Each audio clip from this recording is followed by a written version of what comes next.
सब जगह एक समस्या खड़ी हो रही है। वो अनपढ़ गंवारों में नहीं, पढ़े लिखे लोगों के बीच भी एक समस्या जन्म ले रही है। गरीब के झोपड़े में नहीं, अमीर की कोठियों में भी ये समस्या जन्म ले रही है। और ध्यान रखना, चाहे कितना भी आधुनिक हो या पिछड़ा हुआ व्यक्ति हो, आज हर व्यक्ति इस समस्या का शिकार हो रहा है। और इस समस्या से यदि नहीं बचा गया तो ध्यान रखना, समाज का भविष्य खतरे में है, देश का भविष्य खतरे में, सुनहरा भविष्य नहीं हो सकता है। और उस पर किसी का ध्यान नहीं जा रहा है। और वह सबसे बड़ी समस्या है तो हमारे युवाओं में पनप रही है, हमारे युवा बच्चों में आ रही है। और वह समस्या है तो व्यसन की समस्या हमारे जीवन में आ रही है। ध्यान रखना, लड़कियों में फैशन ज्यादा बढ़ रहा है और लड़कों में व्यसन ज्यादा बढ़ रहा है। ध्यान रखना, हर कोई शराब की बोतलें पकड़ रहा है। ध्यान रखिए, मान्य बड़ा जिंदगी उस मोड़ पर जाकर खड़ी हो गई है जहां लक्ष्य दिखाई नहीं देता है। बच्चे शराब पी रहे हैं। मेरा पूना में चातुर्मास हुआ, पढ़ाई का हब है पूना, शिक्षा का हब है पूना। मैंने देखा कि अपने समाज के बच्चे भी इस पाप से वंचित नहीं है। ध्यान रखना, वह भी शराब पी रहे हैं। आज की समाज दोहरा जिंदगी जी रही है। आज की समाज दोहरी जिंदगी जी रही है। मंदिर में पानी छानकर बाहर शराब पी रही है। आज की समाज दोहरा जीवन जी रही है। समाज बड़ी फैशन बन चुकी है। आज की युवाओं की फैशन बन गई है। शादी बारात में समाज शराब ना परोसी जाए तो वह पिछड़ी हुई शादी मानी जाती है। उस शादी को आदर्श नहीं माना जाता है। अभी अभी मेरे भक्त के यहाँ शादी हुई, पुलक मंच के राष्ट्रीय अध्यक्ष विनोद जी फांदौत उदयपुर में, उनके यहाँ कल ही उनकी बेटी की शादी हुई। उन्होंने एक आदर्श प्रस्तुत किया, ऐसा आदर्श प्रस्तुत किया उन्होंने, मुझसे जुड़ करके मुझे लगा उस व्यक्ति का समर्पण सार्थक हो गया। उसने कभी भी अपनी बेटी की, एक लड़की, उसकी डॉक्टर लड़की है, उसका विवाह किया, पढ़ी लिखी लड़की है, उसका अहमदाबाद में विवाह किया। उन्होंने शादी से पहले प्री वेड मैरिज का कोई वीडियो शूट नहीं कराया। ध्यान रखना, आजकल हो रहा है शादी से पहले फिल्मी अंदाज में शूटिंग हुआ करती है, फिल्मी अंदाज में वायरल हुआ करता है। उन्होंने कहा मैं इतना आधुनिक नहीं बनूंगा। मालूम है, कल उनसे मेरी बात हुई, उन्होंने कहा महाराज आपके शिष्य ने एक इस आदर्श स्थापित किया है। मालूम है 200-250 खाने के आइटम थे, लेकिन एक भी आइटम में आलू प्याज और लहसुन जमी कंद उन्होंने नहीं दिया है। जैन धर्म के अनुसार, जैन आचरण के अनुसार वहां भोजन मिला है। हर कोई प्रशंसा करते गया। मालूम है पूरी शादी में इवेंट प्रोग्राम रखा गया, लेकिन एक बात ध्यान रखना, किसी को भी भड़कीले नृत्य करने का अवसर नहीं दिया गया। उन्होंने कहा ये गुरु से जुड़े हुए भक्त के बेटी का विवाह है, यहाँ जैन धर्म के अनुसार सब कार्यक्रम होगा। ध्यान रखना मान्यवर, ये आदर्श विवाह है। ध्यान रखिए, पूरी जैन पद्धति से विवाह हुआ, शराब नहीं परोसी गई। 500 लोग इस बारात में शामिल हुए। उसने कह दिया था कि मेरे इस विवाह में शराब नहीं परोसी जाएगी। ध्यान रखना, जो कुछ भी होगा, हम भले विवाह कर रहे, शादी कर रहे, इसमें जैनाचरण झलकते रहेगा। ध्यान रखना, उन्होंने मिथ्यात का समर्थन नहीं किया, व्यसन वालों को कभी व्यसन परोसा नहीं। ध्यान रखिए, ऐसे आदर्श रखिए अपनी समाज में। पूरे विवाह में आलू प्याज नहीं था, जमी कंद नहीं था, जो कुछ था वह जैन धर्म के अनुसार जैन भोज, अजैनों को भी जैन भोज परोसा गया। ध्यान रखना, जब मैंने सुना तो मेरा गर्व से मस्तक ऊपर उठ गया। मैंने कहा कि चलो, आज भी समाज में पढ़े लिखे और कोई छोटे मोटे आदमी नहीं है, बहुत बड़े उद्योगपति हैं, पुलक जन चेतना मंच के राष्ट्रीय अध्यक्ष हैं और जिन शरणम तीर्थ के उपाध्यक्ष हैं। ध्यान रखिए, बहुत अच्छा उन्होंने आयोजन किया, हमारी दुआएं उनके साथ रही। समाज को ये नियम बनाना पड़ेंगे कि जैन समाज की कहीं भी शादी होती है, ब्राह्मण समाज की शादी होती है, महाजन कौम में शादी होती है, तो शराब नहीं परोसी जाना चाहिए। ध्यान रखना, अपनी संस्कृति, अपनी सभ्यता, अपने आचरण, अपने धर्म का प्रदर्शन हमें हमेशा करते रहना चाहिए। ध्यान रखिए, ऐसा शादी विवाह में इतने आधुनिक मत बनो कि जीवन की संस्कृति, सभ्यताएं और हमारी पहचान मिट्टी में मिल जाए।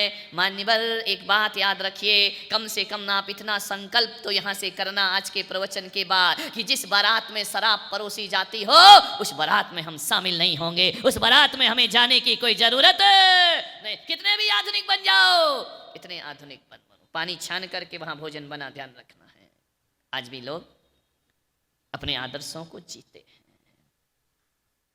बड़े धड़ल्ले से शराब का नशा हमें, अपने युवाओं को अपनी गिरफ्त में ले रहा है। मैं औरंगाबाद रहा, कई जगह रहा, बड़े बड़े शहरों में गया, शराब पी रहे हैं लोग, जैन समाज के लोग शराब पी रहे हैं। शर्म से माथा झुक जाता है हमारा, ध्यान रखिए। जैन का पहला लक्षण है मध्य मांस और मधु का त्याग।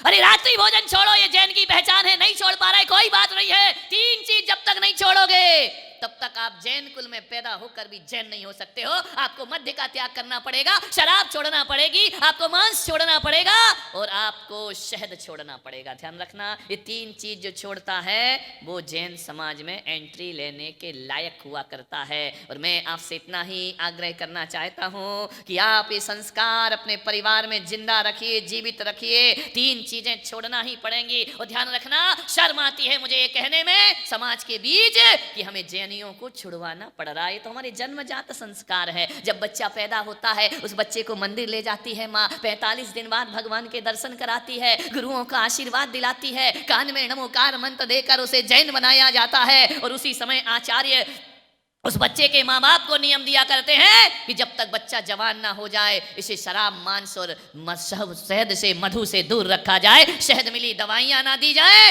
1 बूंद शहद में 7 गांव जलाने का पाप लगा करता है। ध्यान रखना, आपने 1 बूंद शहद यदि मुख में रख लिया है, 7 गांव की हिंसा करने का पाप तुमने किया। इससे बचना चाहिए समाज को। ध्यान रखना, ये विकृतियां हैं, ये मन की अशुद्धि है, ये जीवन की अशुद्धि है।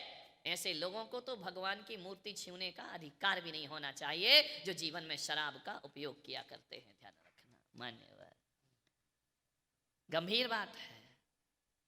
शादी में, पिकनिक में बिना हया, बिना शर्म के शराब परोसी जा रही है। शराब की पिकनिक हो रही है, शराब की पार्टियां हो रही है। ध्यान रखना, कहां जाएगा ये हमारा समाज? गुटखा खा रहे हैं लड़के, मुंह में गुटखा है। ध्यान रखना, विचार करो,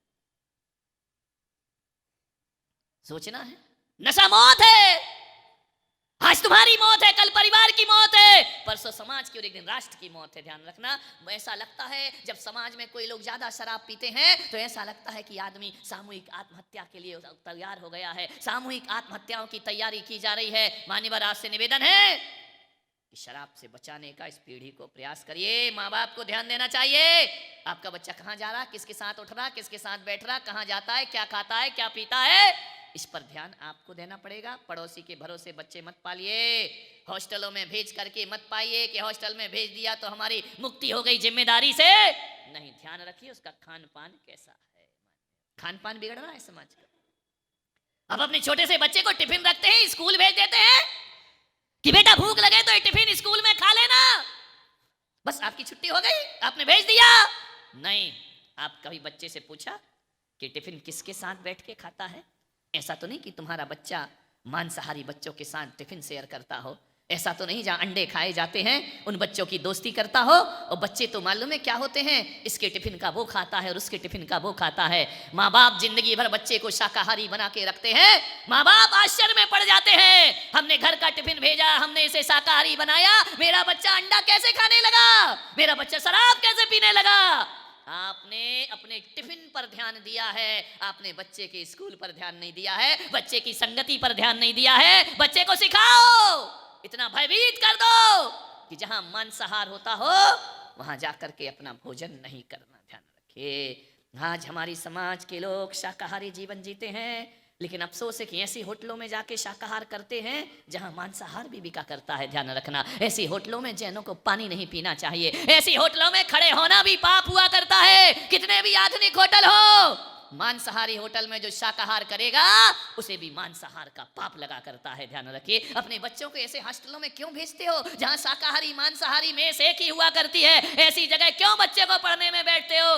महाराज क्या करें, उसका भविष्य है, उसका टैलेंट है, उसका फ्यूचर बनाना है। ऐसा ना हो पढ़ाई का फ्यूचर बन जाए और आचरण का फ्यूचर गिर जाए। एक बात याद रखना नांदगांव वालों, जो तुम पढ़ते हो ना 15 साल 16 साल जो डिग्रियां बटोरते हो, इस पढ़ाई की कीमत जानते हो क्या हुआ करती है? ये पढ़ाई केवल 10-15 साल की है और जिंदगी 10-15 साल की नहीं, जिंदगी 100 साल की हुआ करती है। ये पढ़ाई के बाद ध्यान रखना, ये डिग्रियां कोई याद नहीं किया करता है, आप कहाँ तक पढ़े हैं ये कोई याद नहीं करता है। आपसे कोई भी मिलता है जुलता है, आपके पीछे बैठता है, आता है जाता है ना। इतने दिन से मैं यहाँ आया हूँ, मैंने आज तक किसी की डिग्री पूछी? मैंने कहा कि बहन तुम कहाँ तक पढ़ी हो, तुमने कहाँ तक योग्यता? नहीं पूछा करता है। आदमी ये नहीं पूछता है कि कहाँ तक पढ़ी हो, हो, पढ़ने के बाद वो डिग्रियां पड़ी रहती हैं, उसके बाद तो आदमी का यदि पूछा जाता है तो उसका चरित्र पूछा जाता है, उसका व्यवहार पूछा जाता है, उसका आचरण पूछा जाता है, उसका खान पान पूछा जाता है।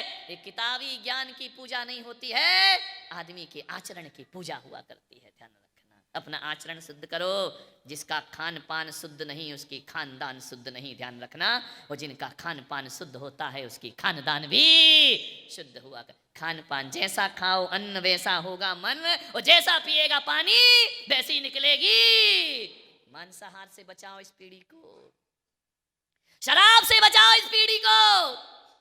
आपका दायित्व है, आपका फर्ज है। आप नहीं बचाएंगे तो कुछ होने वाला नहीं है। ध्यान रखना, जिस देश में गंगा बहती है उस देश में आदमी शराब पी रहा है। ध्यान रखना। एक आदमी से मैंने पूछा कि क्यों रे शराब क्यों पीता है? मालूम है क्या बोलता है फिल्मी अंदाज में? मुझे पीने का शौक नहीं, पीता हूं गम भुलाने को।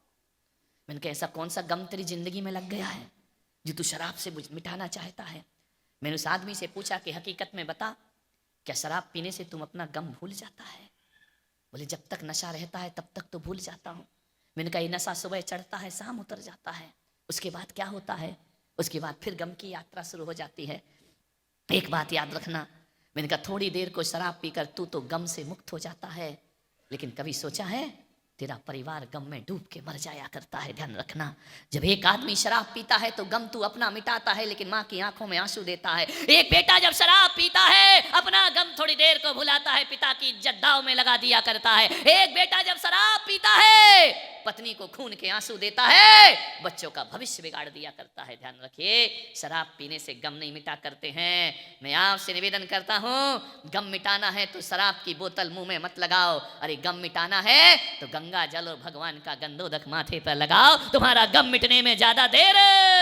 भगवान का गंधोदक लगाओ, भगवान का चरणामृत माथे पर लगाओ, भगवान की आचरण को जिंदगी में जियो, गम मिटने में ज्यादा देर नहीं लगेगी। आदमी कैसी कैसी बातें अपने जीवन में ले लेता है। मान्यवर, एक बात याद रखना, शराब शब्द बड़ा महत्वपूर्ण है, 3 अक्षरों से बना है, शा रा बा। जानते हो शराब क्या होती है?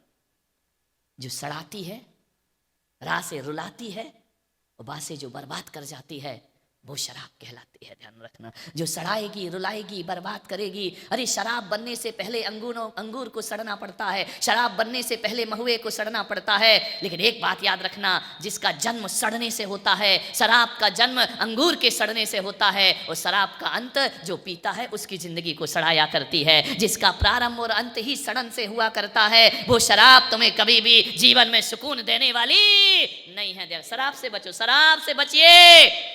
अफसोस है मुझे कि हमारी समाज में मंदिरों में बोर्ड लगते हैं, ये तेरा पंथ का मंदिर है, यहां पंचामृत करना मना है। ये तेरा पंथी मंदिर है, शुद्ध आमनाय का मंदिर है, यहाँ स्त्री अभिषेक नहीं करेगी।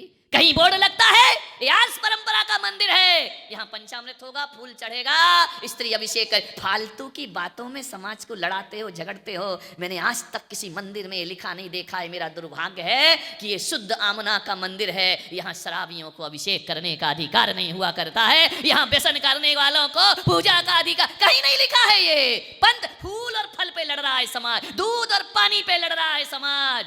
अरे नियम बनाना है तो ऐसे नियम बनाओ कि शराबियों को भगवान का अभिषेक करने का अधिकार, उन्हें इंद्राणी बनने का अधिकार नहीं मिलेगा, और शराबियों को मुनियों को आहार देने का अधिकार नहीं। ऐसे नियम क्यों नहीं बनाते? ऐसा बोर्ड क्यों नहीं लगाते अपने मंदिर में?